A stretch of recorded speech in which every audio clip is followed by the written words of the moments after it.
Hello guys, welcome back to my channel. ಇವತ್ತು ನೀವು ನೋಡ್ತಾ ಇದ್ದೀರಾ ಬಾತ್ ಹೇಗೆ ಮಾಡೋದಂತ. ಈಸಿಯಾಗಿ ಮಾಡಿ ತೋರಿಸ್ತೀವಿ. ಹೋದ ಸಲ ವೀಡಿಯೋ ನೋಡಿದ್ರಿ ಗುಲಾಬ್ ಜಾಮೂನ್ ಹೇಗೆ ಮಾಡೋದಂತ, ಹಂಗೆ ಈ ಸಲ ಟೊಮೊಟೊ ಬಾತ್ ಹೇಗೆ ಮಾಡೋದಂತ ಆರಾಮಾಗಿ ಹೇಳ್ಕೊಡ್ತೀವಿ. ಇದು ಬ್ಯಾಚುಲರ್ಸ್ಗೆ ಆಮೇಲೆ ಮಾಮೂಲಿ ಸ್ಕೂಲ್ಗೆ ಹೋಗೋ ಮಕ್ಕಳಿಗೆ ಈ ಥರ ಮಾಡಿಕೊಟ್ರೆ ಚೆನ್ನಾಗಿರುತ್ತೆ ಅಂತ ನನಗೆ ಅನಿಸಿಕೆ. ಇವತ್ತು ಒಂದು ಬಾತ್ ಮಾಡೋದು ಹೇಗೆ ಅಂತ ತೋರಿಸ್ತಾ ಇದ್ವಿ. ಇಲ್ಲೆಲ್ಲ ಒಂದು ದಪ್ಪದ ಈರುಳ್ಳಿ ತೊಗೊಂಡು ಅದನ್ನು ಸ್ಲೈಸಾಗಿ ಕಟ್ ಮಾಡ್ಕೋಬೇಕು. ಮತ್ತು ಟೊಮೊಟೊ 2 ಅದೇ ಸಣ್ಣ ಸಣ್ಣದಾದ್ರೂ ತೊಗೊಬೋದು, ಇಲ್ಲ ದಪ್ಪದಾದ್ರೂ ತೊಗೊಂಡು ಚೆನ್ನಾಗಿ ನೀಟಾಗಿ ಸ್ಲೈಸಾಗಿ ಕಟ್ ಮಾಡ್ಕೊಳ್ಳಿ. ಆಮೇಲೆ 5 ಬದನೆಕಾಯಿ ತೊಗೊಂಡಿದ್ದೀವಿ. 5 ಬದನೆಕಾಯಿನ ಸಣ್ಣ ಸಣ್ಣದಾಗಿ ನೀರಲ್ಲಿ ನೆನೆ ಇಟ್ಟಿದ್ದೀವಿ. ನೆಕ್ಸ್ಟು ಆಮೇಲೆ ಮೆಂತ್ಯ ಸೊಪ್ಪನ್ನ ತೊಗೊಂಡಿದ್ದೀವಿ. 5 ಕಟ್ಟು ಸಣ್ಣ ಸಣ್ಣದಾದ್ರೂ ತೊಗೊಬೋದು, ಅಂದರೆ ದೊಡ್ಡ ಕಟ್ಟಾದರೂ ತೊಗೊಬೋದು. ಅದನ್ನು ಸಣ್ಣ ಸಣ್ಣದಾಗಿ ತೊಗೊಂಡು ಇಟ್ಕೊಂಡಿದ್ದೀವಿ.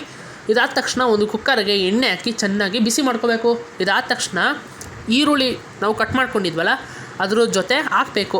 ನೀಟಾಗಿ ಮಿಕ್ಸ್ ಮಾಡ್ಕೊಂಡ ತಕ್ಷಣ ಅದರ ಹಸಿ ವಾಸನೆ ಹೋಗುತ್ತೆ. ಅದಾದ ತಕ್ಷಣ ನಾವೇನು ಮೆಂತ್ಯ ಸೊಪ್ಪನ್ನ ಕಟ್ ಮಾಡ್ಕೊಂಡಿದ್ವಿ ಅದನ್ನು ಹಾಕ್ಕೊಂಡು ಚೆನ್ನಾಗಿ ಬಾಡಿಸ್ಬೇಕು. ಅದಾದ ತಕ್ಷಣ ಅದರಲ್ಲಿರುವಂಥ ನೀರಿನ ಅಂಶ ಎಲ್ಲ ಬಿಟ್ಕೊಳ್ಳುತ್ತೆ. ಆವಾಗ ಕುದಿ ಬರ್ತಾ ಇರುತ್ತೆ. ಅದಾದ ತಕ್ಷಣವೇ ಟೊಮೊಟೊ ಹಾಕಿ ಚೆನ್ನಾಗಿ ಮಿಕ್ಸ್ ಮಾಡ್ಕೋಬೇಕು.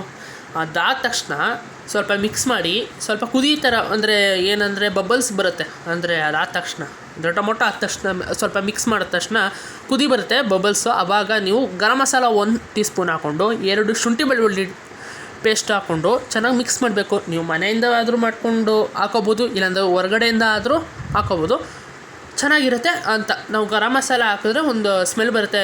ಆ ಸ್ಮೆಲ್ ಗರಂ ಮಸಾಲ ಸ್ಮೆಲ್ ಅಂತ ಅಂದ್ಬಿಟ್ಟು ನಾವೇನು ಮಾಡಿದ್ದೀವಿ, ಈಗ ಅದನ್ನು ಹಾಕ್ಕೊಂಡು ಚೆನ್ನಾಗಿ ಮಿಕ್ಸ್ ಮಾಡಿದ್ದೀವಿ. ಮಿಕ್ಸ್ ಮಾಡಿದ ತಕ್ಷಣ ನೀವು ಮನೇಲಿ ಮಾಡ್ಕೊಂಡಿರೋ ಪುಡಿ ಆದರೂ ಹಾಕ್ಕೊಳ್ಳಿ, ಇಲ್ಲಾಂದರೆ ಈಚೆ ತಂದು ಪುಡಿ ಆದರೂ ಹಾಕ್ಕೊಳ್ಳಿ, ನಿಮ್ಮಿಷ್ಟ. ಅದು ನಾವೀಗ ಮನೆಯಲ್ಲೇ ಮಾಡ್ಕೊಂಡಿರೋ ಅಂಥ ಖಾರದ ಪುಡಿನ ಹಾಕ್ಕೊಂಡಿದ್ದೀವಿ. ಚೆನ್ನಾಗಿ ಮಿಕ್ಸ್ ಮಾಡ್ಕೊಂಡ ತಕ್ಷಣ ಒಂದು ಗ್ಲಾಸ್ ನೀರು ಹಾಕ್ಕೊಂಡು ಆಮೇಲೆ ನಾವೇನು ಬದನೆಕಾಯಿ ಹೆಚ್ಚಿದ್ವಲ್ಲ ಆ ಬದನೆಕಾಯಿನ ತೊಗೊಂಡು ಹಾಕಬೇಕು. ಆವಾಗ ಮಿಕ್ಸ್ ಆಗಿರುತ್ತಲ್ಲ ಆ ಖಾರದ ಪುಡಿ ಜೊತೆ ಅದ್ರ ಜೊತೆ ಎಲ್ಲ ಹೊಂದ್ಕೊಂಡು ಎಲ್ಲ ನೀಟಾಗಿರುತ್ತೆ ಬದನೆಕಾಯಿ. ಅದಾದ ತಕ್ಷಣವೇ ನಾವೇನು ಅಕ್ಕಿನೇ ಹಾಕಿದ್ವಲ್ಲ ಆ ಅಕ್ಕಿ ಇದನ್ನ ಹಾಕ್ಕೋಬೇಕು. ಅದು ಹಾಕೊಂಡ ತಕ್ಷಣ ಒಂದು 3 ವಿಷಲ್ ಹೊಡಿಸ್ತಾರೆ. ಬಿಸಿ ಬಿಸಿ ಬಾತು ಕುದೀತೈತೆ ನೋಡಿ, ಏನು ಕುದೀತೈತೆ ಬಾತು. ಈ ಥರ ಬಾತ್ ಕುದ್ರೆ ಸಖತ್ತಾಗೈತೆ ಅಂತ ನಮ್ಗೆ ಗೊತ್ತಾಗೋದು. ಈಗ ತೆಗೆದ್ವಿ ನೋಡಿ, ಏನು ಘಮ ಘಮ ಅಂತಿದೆ ನೋಡಿ ಬಾತು. ಸೂಪರಾಗೈತೆ. ಸೂಪರ್ ಅಂದರೆ ಸೂಪರು. ಬಾಯಲ್ಲಿ ನೀರು ಸುರಿತಿದೆ ಅನ್ಬೇಕು. ಈ ಬಾತ್ ನೋಡಿದ್ರೆ ಆ ಥರ ಅನ್ಬೇಕು ನೋಡಿ. ಈಗ ನಮ್ಮ ಚಿಕ್ಕಮ್ಮ ತಟ್ಟೆಗೆ ಬಾತ್ ಹಾಕ್ಕೊಡ್ತಾಯಿದ್ದಾರೆ. ಏನು ಸ್ಮೆಲ್ಲು, ಘಮ ಘಮ. ಆ ಹೊಗೆ ಎಲ್ಲ ನಮ್ಮ ಮೂಗಳಿಗೆ ಹೋದ ತಕ್ಷಣ ಒಂಥರ ಸ್ಮೆಲ್ಲು ಸಿಗುತ್ತೆ. ಈ ಥರ ಬಂದರೆ ಬಾತು ಆರಾಮಾಗಿ ಮಾಡ್ಬಿಡ್ಬೋದು. ಏನಿಲ್ಲ, ಬೆಳಗ್ಗೆ ಆದರೂ ಮಾಡ್ಕೊಳ್ಳಿ, ಇಲ್ಲ ರಾತ್ರಿ ಹೊತ್ತಾದರೂ ಮಾಡ್ಕೊಳ್ಳಿ, ಸೂಪರಾಗಿರ್ತದೆ. ಈ ಥರ ಮಾಡ್ಕೊಳ್ಳಿ. ಇದಾದ ತಕ್ಷಣ ನಾವು ಇದ್ರ ಜೊತೆ ರಾಯ್ತ ಹಾಕ್ಕೋತೀವಿ.